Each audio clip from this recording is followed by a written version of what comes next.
नमस्कार। आज हम एक बहुत ही ज़रूरी सवाल पर बात करने वाले हैं। एक ऐसा सवाल जो शायद हर माता-पिता के मन में घूमता रहता है कि भाई अपने परिवार का भविष्य कैसे सुरक्षित किया जाए। इसका जवाब फाइनेंशियल प्लानिंग में छिपा है। ये सिर्फ कोई स्किल नहीं है, बल्कि ये एक तनाव मुक्त खुशहाल जिंदगी की नींव है। अच्छा, इसको समझने के लिए एक बड़ा ही दिलचस्प नजरिया अपनाते हैं। कभी सोचा है क्या एक परिवार एक ट्रेन की तरह हो सकता है? सुनने में थोड़ा अजीब लग रहा होगा, है ना? पर यकीन मानिए, यही सवाल हमारी आज की पूरी बातचीत का बेस है। तो चलिए देखते हैं कि ये छोटी सी एनालॉजी पैसों को देखने का हमारा पूरा नजरिया कैसे बदल सकती है। तो जरा इस आइडिया को और गहराई से समझते हैं। सोचिए, हमारा परिवार एक लंबी सी ट्रेन है और पैसा पैसा वो फ्यूल है, वो ईंधन है जो इस ट्रेन के इंजन को चलाता है। अब जाहिर सी बात है, अगर फ्यूल मैनेजमेंट ठीक से न हो तो क्या होगा? ट्रेन या तो धीरे हो जाएगी या फिर बीच रास्ते में ही कहीं अटक जाएगी, है ना? तो फिर ये फाइनेंशियल प्लानिंग क्या बला है? अरे, ये कुछ और नहीं, बस उस इंजन का मेंटेनेंस शेड्यूल है। ये पक्का करता है कि हमारी फैमिली ट्रेन हमेशा सही पटरी पर, सही रफ्तार से आगे बढ़ती रहे। तो आज की हमारी बातचीत इन 6 हिस्सों में बंटी है। सबसे पहले हम समझेंगे घर का फाइनेंशियल इंजन, फिर देखेंगे कि प्लानिंग क्यों जरूरी है। उसके बाद वो 8 जरूरी स्टेप्स जो एक अच्छी प्लानिंग के लिए चाहिए, हम इसे असल जिंदगी के उदाहरणों से भी समझेंगे। और हाँ, उन 4 आम गलतियों पर भी बात करेंगे जिनसे बचना बहुत जरूरी है। और आखिर में देखेंगे कि ये सब मिलकर एक स्ट्रेस फ्री जिंदगी कैसे बनाते हैं। तो चलिए शुरू करते हैं हमारे पहले पड़ाव से, घर का फाइनेंशियल इंजन। देखिए, जैसा हमने अभी अभी बात की, पैसा सिर्फ नोटों का बंडल नहीं है। ये वो फ्यूल है जो हमारे परिवार की गाड़ी को आगे बढ़ाता है, हमारे सपनों को हकीकत में बदलता है और मुश्किल वक्त में हमें बचाता भी है। लेकिन सिर्फ फ्यूल होना काफी नहीं होता, उसे सही तरीके से इस्तेमाल करना भी तो आना चाहिए, है ना? और बस यहीं से हमारा अगला सवाल खड़ा होता है कि आखिर प्लानिंग की जरूरत ही क्यों है? क्या चीजों को बस ऐसे ही नहीं चलने दिया जा सकता जैसे चल रही हैं? जवाब है बिल्कुल नहीं। क्योंकि प्लानिंग का सीधा सीधा कनेक्शन उन चीजों से है जो किसी भी परिवार के लिए सबसे ज्यादा मायने रखती है, हमारे सपने, हमारे लक्ष्य। देखिए, फाइनेंशियल प्लानिंग सिर्फ नंबर्स का खेल नहीं है। ये बच्चों की अच्छी पढ़ाई के बारे में है, शादी ब्याह जैसे बड़े मौकों की तैयारी के बारे में है, एक आरामदेह रिटायरमेंट के बारे में है, और हाँ, किसी भी इमरजेंसी के लिए एक सेफ्टी नेट, एक सुरक्षा कवच बनाने के बारे में है।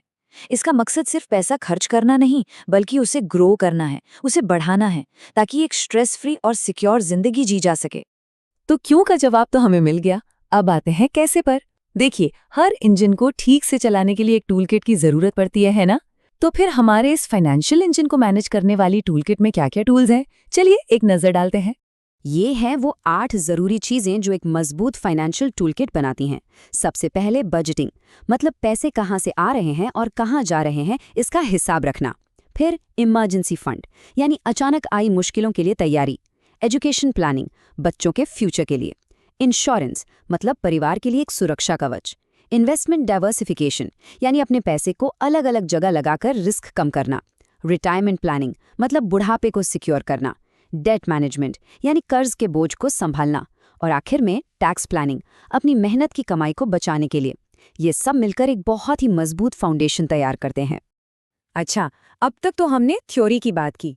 चलिए अब इन सभी चीजों को असल जिंदगी में देखते हैं, क्योंकि जब इन कॉन्सेप्ट्स में असली नंबर्स डालते हैं ना, तो पूरी पिक्चर एकदम क्रिस्टल क्लियर हो जाती है। अब जरा इस पर गौर कीजिए। मान लीजिए महीने की इनकम है 1 लाख रुपए, तो ये कैसे बांटी जा सकती है? देखिए, यहाँ 60% यानी 60,000 रुपए गए खर्चों में, 25% यानी 25,000 रुपए गए सीधे इन्वेस्टमेंट्स में, और बाकी के 15% बचत और इंश्योरेंस के लिए।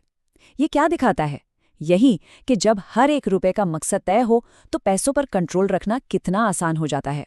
एक और रियल लाइफ एग्जाम्पल देखते हैं। मान लीजिए 10 साल बाद बच्चे की इंजीनियरिंग की पढ़ाई का गोल है। अगर आज उस पढ़ाई का खर्च 10 लाख रुपए है, तो 6% इन्फ्लेशन के हिसाब से 10 साल बाद ये करीब 18 लाख रुपए हो जाएगा।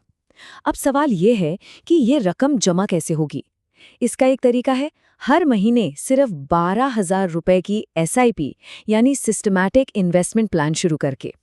एसआईपी का मतलब है हर महीने एक तय रकम इन्वेस्ट करना, जो धीरे धीरे ओवर टाइम एक बड़ा कॉर्पस बना देती है। अच्छा, अब बात करते हैं उन आम गलतियों की जो लोग अक्सर कर बैठते हैं। इन्हें समझना बहुत ज़रूरी है, क्योंकि इन्हें समझने से ही इनसे बचने में मदद मिलेगी।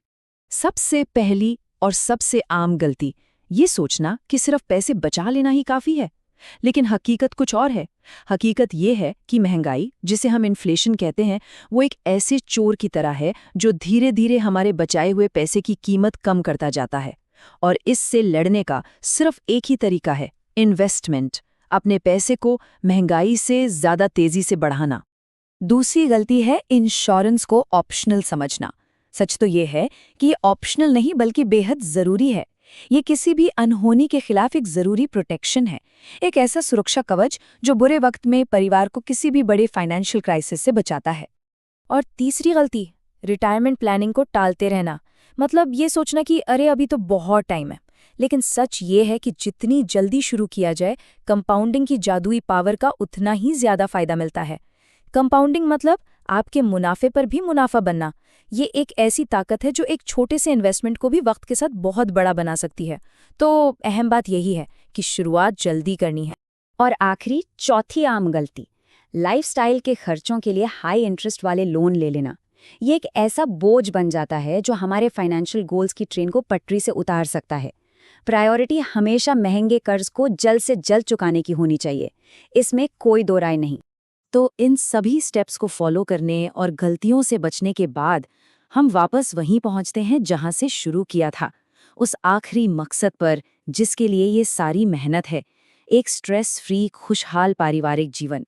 क्योंकि at the end of the day ये सब कुछ सिर्फ नंबर्स का खेल नहीं है, ये मन की शांति के बारे में है। और ये एक लाइन मुझे लगता है पूरी बातचीत का निचोड़ है कि फैमिली फाइनेंशियल प्लानिंग का मतलब है अपने घर के इंजन को फ्यूल, सेफ्टी और ग्रोथ का एक परफेक्ट कॉम्बिनेशन देना। अगर इस पूरी चर्चा से सिर्फ एक बात याद रखनी हो तो वो यही है।